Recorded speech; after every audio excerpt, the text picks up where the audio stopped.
Welcome and thank you for joining us for today's BestRide.com YouTube Live. And today we're going to be talking about getting your car ready for your great American road trip. My name is Aliana Raggio. It's my pleasure to be your moderator today. And it's also my pleasure to introduce you to the guy who's got all the answers.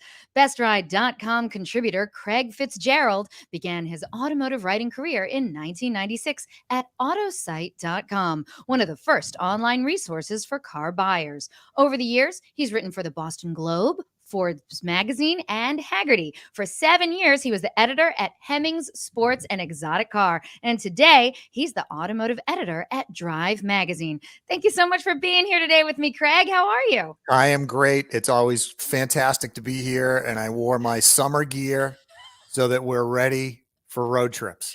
Listen, I don't have my best ride summer gear on, but I am ready for the great American road trip. And I'm so glad we're doing this topic because, especially over, what's happened over the past couple of years, travel has been something that, well, Americans in particular are trying to get back to.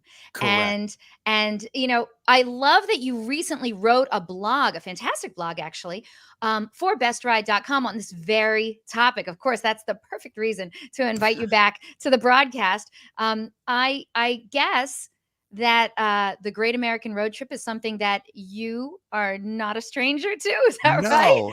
No, no, and we participate in this every summer, and Oh, and I think with the price of fuel, I think has kind of made people think a little bit more about it. But Auto Pacific just recently did a study.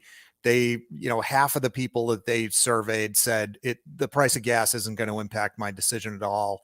And then another 39% of people said that they weren't necessarily happy about it, but they were going to continue their summer plans. So people are going to be on the road this summer. If the traffic going up to Hampton Beach here in New Hampshire is any indication, people are still on the road, and they're still headed for summer vacation. So it's good to see people out there. It's great to see people enjoying the summer, but there's some things that you probably want to do before you head out.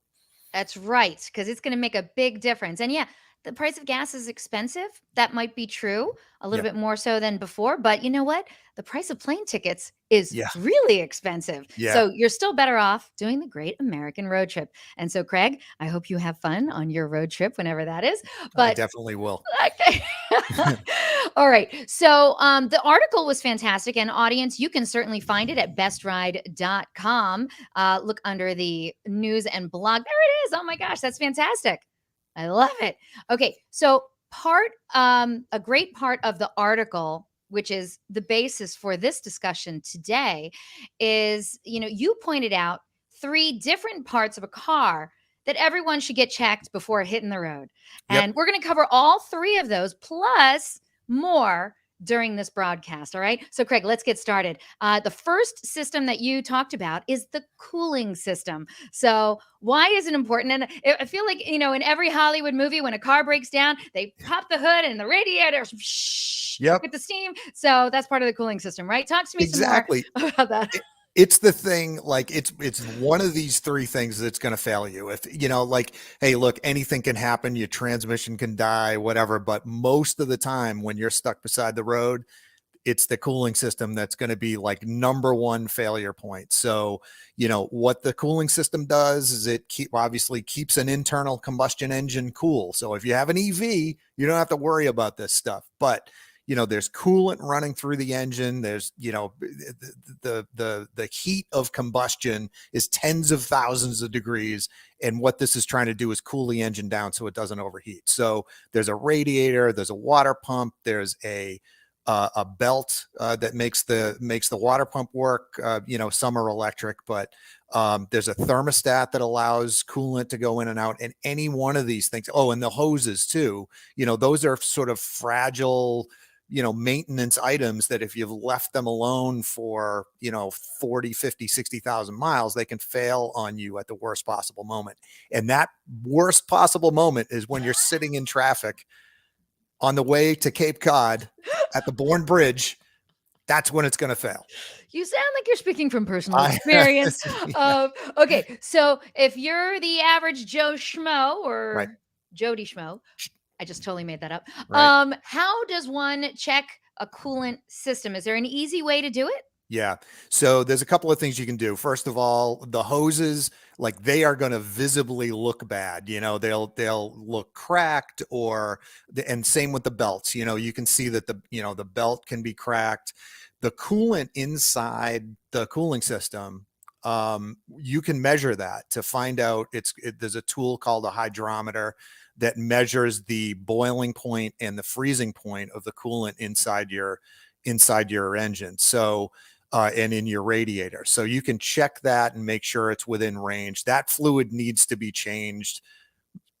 Whatever the recommendation is in your manual, you want to follow that recommendation because the coolant gets old. It's not as effective anymore. So, if you haven't changed it, it's a good opportunity to think about that too.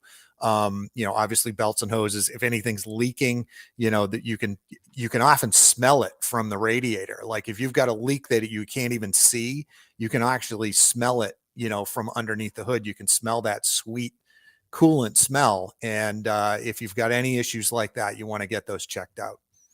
Okay. Oh, and then the other thing is too, you can pressure test a cooling system. So if you have any suspicions about the health of your cooling system, you can go to a mechanic and they can pressure test that system to make sure it doesn't have any leaks anywhere.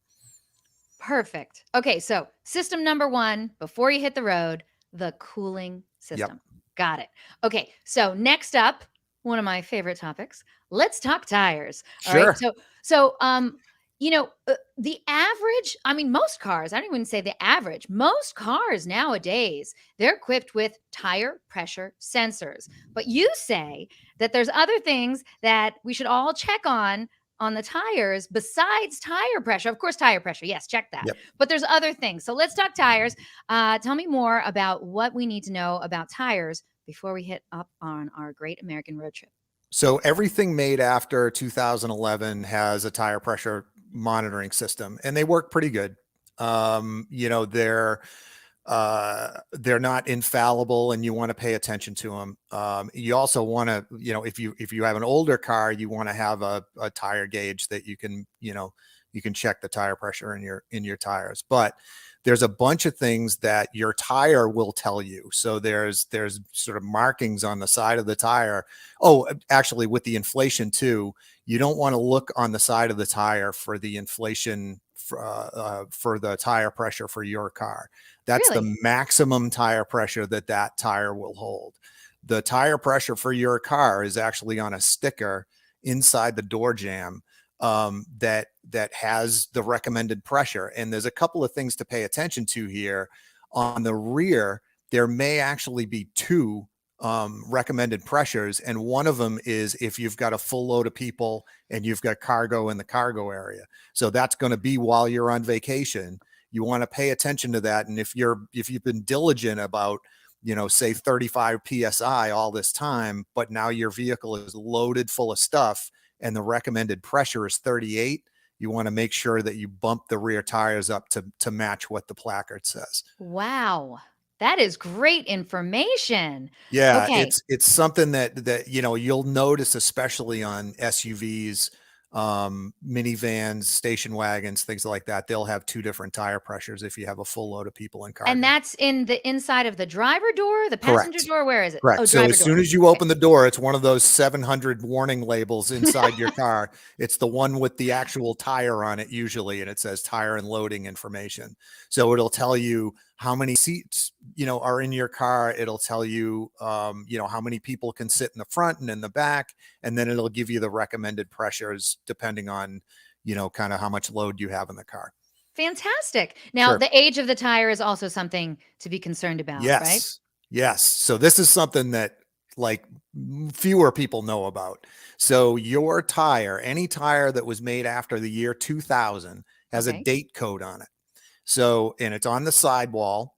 So there's a number that begins with the letters DOT, and the last four digits of that DOT number are the week and the year that your tire was manufactured. So in this case, it says 2321. It was manufactured the 23rd week of 2021. So that gives you an idea of how old your tires are. Now, so the question is, how old can my tires be? The recommendation is somewhere around 6 years, 6, 7 years. You can most likely go to 8, 9 years without an issue, unless you're seeing any sort of cracks in the sidewall, any sort of serious damage in the sidewall, obviously tire wear too. But that's kind of like the general rule of thumb is like at 6 years, they're starting to get kind of old. By 10 years, you want to have those tires off the car.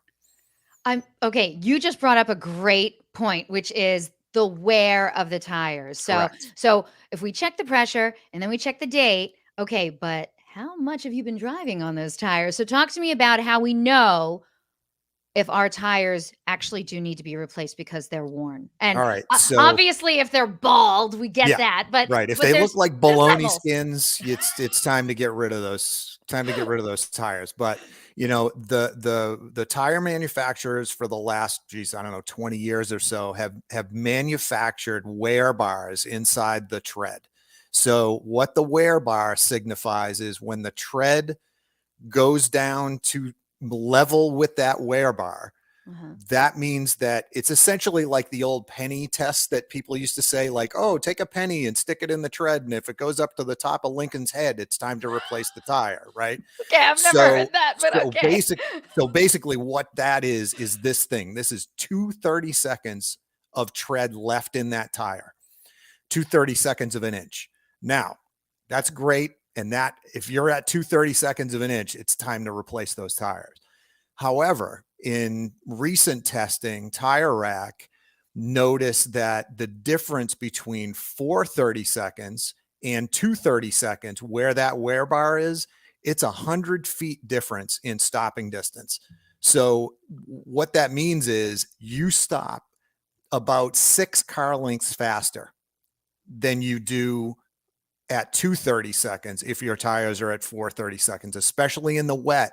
A tire with more tread is going to provide you much shorter stopping distance. So once you get into 430 seconds, you got to start being careful about how much tread life you have left in that thing. So I would take a look at your tires. If you've got plenty of meat left in that before you start hitting those wear bars, you're fine. But if you're right level with them, it's really time to get rid of those tires. It makes a Great. huge difference in the wet, especially. Great advice. Oh my goodness, Craig. Okay. uh 630 says 6 car lengths is the difference between getting to your destination and not. I mean, that's a long distance. People follow other cars pretty closely yes. on the highway today. And I mean, I've never seen anybody follow at 6 car lengths. No, So you're right. I mean, you at got to the be risk really of careful. cutting off this broadcast very short so I can run outside and check my tires right now, we're going to move on. All right. So Yep. get your tires checked, get your coolant checked. All right. Next up, this is great information, Craig. Okay. So the third area of the car that you say that we should have checked before hitting our new adventure is the charging system. Correct. Now, this wasn't one that like readily came to the top of my mind, so I'm curious. We're talking about more than just the battery, Right. right? So what are Right. you saying needs to be checked? So this is the battery, the alternator, the battery cables, and the belt that makes the alternator spin, right? Okay. Usually now in a modern car, the belt that makes the alternator spin is also what makes the water pump spin. So, it's one belt, it's one giant serpentine belt. So the most so going from least expensive to most expensive, the cables and the belt are relatively inexpensive to have replaced, right? So, if you notice a lot of corrosion in the battery cables, there'll be a lot of, sort of white buildup on the positive battery cable, especially. It's time to think about getting those replaced. If you notice any cracks in that belt, again, just time to replace it. The only thing I will mention is like when you replace a belt, sometimes it can get into more expense because you need to replace. We talked about this before. You need to replace a water pump at the same time, an idler pulley at the same time, it can get into more expense than just the belt. And then there's the alternator itself, which, they're pretty reliable. They don't fail at a hugely fast rate at all. It'll either work or not work. And then there's the battery. The battery is kind of the weakest link. And ironically, everybody thinks like, oh, the winter is the time when your battery is going to fail. It is, but it's heat that causes the battery to fail. So it'll eventually, like, the summer heat is going to be what causes the battery to lose its ability to hold a charge. So basically what you want to do is you can go to any auto parts store, you can go to any, automotive retailer, you can go to any garage and say, I want to have my charging system tested. They've got a little digital analyzer. It connects to the battery. They can run a cold start test. They can run a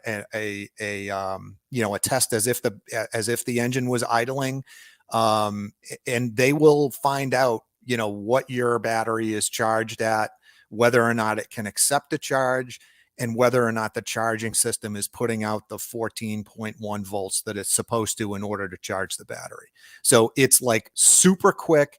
If you go to an auto parts store, they won't charge you for it. They'll just come out and do it in the parking lot for you. And it's a great thing to do just before you head out, or a couple of days before you head out, just to be sure, that you're not going to have these issues on the road. I mean, Craig, you're putting out so much great information. I agree. Checking out the family car before you road trip, that's totally important, especially if you're going anywhere over, let's say, 300 miles from your house, right? Right. But so far, and we didn't even get to the end of the list yet. So far, this seems like a lot. Yeah. How much would this cost the average family car to get all this stuff done so far? To get it inspected? Yeah, just to get it checked. Shouldn't cost you anything. Shouldn't Really? cost you anything. So if you go, like, I would also recommend, if you're going to go on a long trip, you might as well just do an oil change before you leave, right? So you go get whatever it is, $50 oil change. Any shop at that point is going to do a multi-point inspection on the vehicle, and they will check out, they'll check your charging system, they'll check your tires, they'll check your brakes, they'll check your cooling system. They won't do a pressure test, but they will, check it to make sure that the coolant is at the level that it should be. They'll check your belts to make sure that they're not cracked. They'll check your hoses to make sure they're not leaking. So these things are it's a great opportunity to kind of identify the things that you need to get done, and then decide whether or not you want to actually have them done before you go. Okay. So a multi-point inspection doesn't actually cost anything. You just No, have even to at a dealer. get the car there. Most of the dealers now will do them like as a complimentary service. And the idea is, look, if they identify something, your belts and hoses need to be replaced, we're going to charge you to do that. Obviously we'll charge you to do the service, but they won't usually charge you for the inspection. That's fantastic. Yeah. All right, audience. There's no reason to do this, not to do this, right? Okay. Right. So Craig, let's discuss a few more things that travelers should take care of before leaving for their vehicle vacation. Sure. And I love this because we talked about this on another show when we talked about, how to get your teenager ready for their first car. And Sure. one of the things, you're a big fan of roadside assistance programs. So Yes. talk to us some more about like which ones you like and who could get a roadside assistance program. Talk to us all about it again. Well, I have liked AAA for a long time. I've been a member for ages. I like that they have a AAA Plus that I pay a little extra for, which will get me 100 miles in either direction. So Towing. it'll Free not, towing. yes, correct. So 100 miles of towing. So if I break down beside the road, it'll either usually get me almost home or almost to my destination. So, it works pretty well that way. And the fee for AAA Plus is nominal. But I also recommend that you look into your credit card company, your extended warranty company, your insurance company. Any of these companies will often provide some kind of roadside assistance as a complimentary feature. So Oh, it may not get you 100 miles, but it'll get you off the road. So if you're like, I'm not a AAA member, but you're driving, and you have an endurance, extended warranty, check with them because you might have roadside assistance with that. You also have roadside assistance with your manufacturer. So if you're driving a Honda, there's probably a sticker on the window somewhere. It's definitely in your manual where they will haul you to the nearest Honda dealer. So, that's the caveat there is you're not going to go to, your favorite mechanic. You're going to be hauled to the closest Honda dealer. But the important thing here is that it's getting you off the road. And a lot of these things have like, vehicle lockout services. So if you left your keys in the car at the beach, they will come and lock it for you. A flat tire service, and they'll usually bring you a gallon of gas if you've run out of gas. So the key here is trying to get yourself off the highway. That's the most important thing. Like I see so many people that are broken down beside the highway and they're sort of waiting there or trying to change a tire beside the road. Like, don't do that. Call some roadside assistance. You likely are covered by somebody. that is awesome. Okay, so all the things we talked about are basically you could get them for free or for not that much money because we're trying to save money by going on our great American road trip, right? So, Exactly. okay, this is great. But before we close this out, we got some more information for you fine folks out there. Craig, you wanted to discuss some other items that you can pack in your car, as a just in case or Right. emergency kit or whatever you want to call it. So let's talk about all the things. And if you're anything like me, I'm going to pack every single thing I can in this car, Yeah. right? You don't But you need necessarily to you need to leave a space for some other stuff. you don't have to bring your whole toolkit that I know you have, Eliana. I know, you got a whole I totally mechanic's have tool one. set. You don't have to bring that. No, I like, there's a few things I like. I like booster packs, Oh, which they're coming in sizes that are almost the size of an iPhone, and they will provided that you've charged them, they will provide enough charge to jumpstart your vehicle if you need it. The other thing is a set of jumper cables, which takes up a little bit more space, but they also work all the time. You don't have to worry about charging them. I love duct tape. I who love doesn't love Gorilla. duct tape? Like Gorilla duct tape is the best stuff going. You could like repair the entire car. You could put fenders back on. You can repair a leaky hose. You can make a belt. You can do anything with I this mean, stuff. even the International Space Station has a reserve of duct tape. Exactly. This So, stuff is the miracle tool. So it's awesome. good. It's good to have in the car, and you don't have to have a lot of it. Right. Always bring a pair of gloves. I always have a pair stashed somewhere. And I should mention too, like coolant stuff, like cooling system stuff. Don't touch anything. It's super hot. It's like superheated steam, and it will burn you. So be very careful. A flashlight, a can of Fix-A-Flat.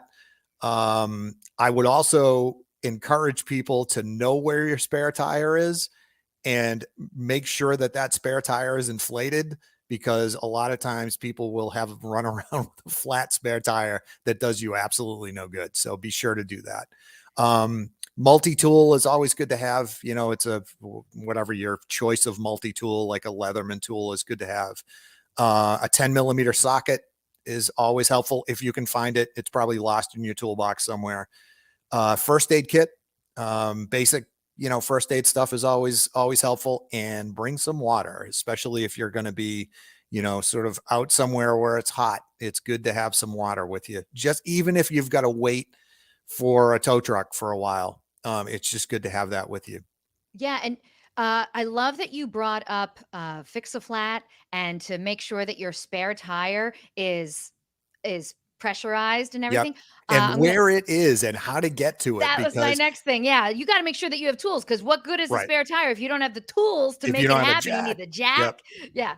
Yeah, and then the other thing is, most likely if you're driving like an SUV or a station wagon or a minivan, that spare tire may be underneath all of the stuff that you packed, which is kind of a hassle. So that's where the Fix-A-Flat comes in, is like if you don't want to dig all that stuff out just to get your spare, A fixed can of Fix a Flat will get you off the highway, and then you can kind of deal with it when you get to your location. Oh my gosh. Great, great advice. And then of course, you said flashlight. I know one of the other things that is on your list is probably some kind of like a road flare Yep. or road signal I or, like the LED roadside beacons, the emergency beacons, specifically because half of this country is on fire at the moment. And, leaving a lit flare beside the road burning away is probably not such a great idea at the moment. So, pack some of those. They're really cheap. They're bright. You can see them for half a mile. They're good to have. They usually come in packs of 3, and you can kind of set them up all over the car and make sure people see you. safety first or second and Exactly. third.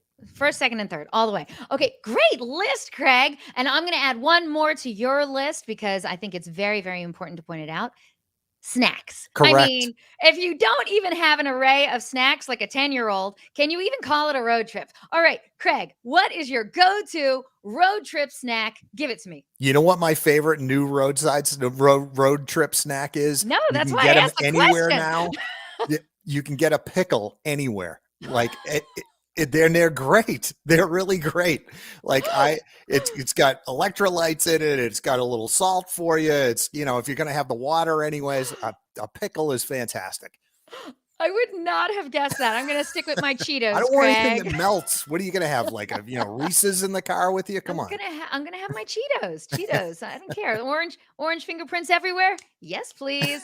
All right. So thank you so much for being here today, Craig. And I know that all of this fantastic information is just what all of our listeners need so that they have a very safe and happy Great American Road Trip this summer. Thank you so much for bringing this to us. And audience, like I said, if you want to check out what that article from Craig, you can find it at bestride.com. And Craig, we're definitely going to have you on another Best Ride YouTube Live. By the way, Craig, Yes. what's your next article about? What are you writing about next? One of the things that we're working on is communicating automotive problems with your mechanic. And there's sort of like there's some miscommunications a lot of times when people try to communicate these things.